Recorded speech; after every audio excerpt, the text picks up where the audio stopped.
to be launching a tasty pastry. It's a low-carb Pop-Tart. It's got 3 to 4 grams of net carbs, and we love this show. This is our best place to be in LA.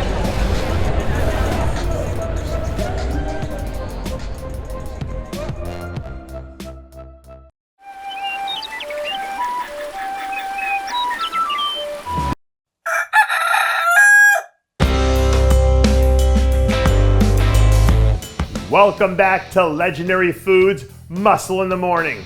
I'm Dave Palumbo, and today is Tuesday, January 11th, 2022. And let's find out what's going on in the world of bodybuilding and fitness.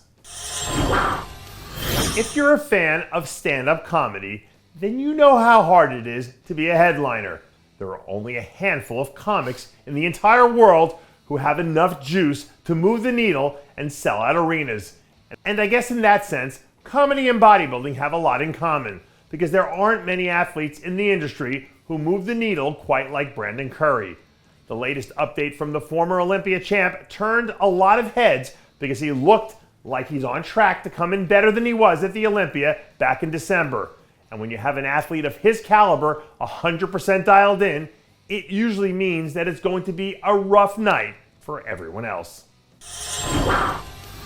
Now, if William Bonac saw that last update from Brandon Curry, I'm guessing that he had one of those hold my beer reactions, because the stuff that he's been putting out there for the last few days has been pretty damn impressive in its own right.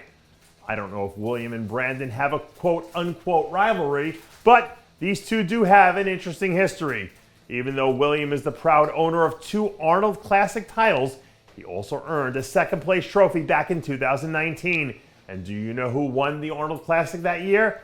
Yeah, it was Brandon. And then later that year, William ended up taking second to Brandon at the Olympia, which added insult to injury. So, I wouldn't sleep on the healthy competition that these two have going on, because it could be an interesting subplot once we get to Columbus come March. We haven't talked about wellness much on the show lately, but luckily for you, Angela Borges dropped this new update a few days ago, and now we're off to the races. Heading into the first ever Arnold Classic Wellness event, Angela is coming in as the highest ranked athlete on the board thanks to her second place finish at the Olympia last year.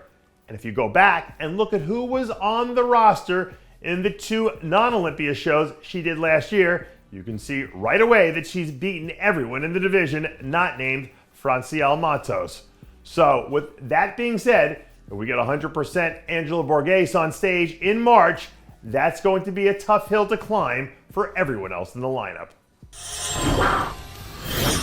And that does it for yet another edition of Muscle in the Morning. I'm Dave Palumbo, reminding you to always be true to your passions, and make sure to follow us on Facebook, Twitter, and Instagram.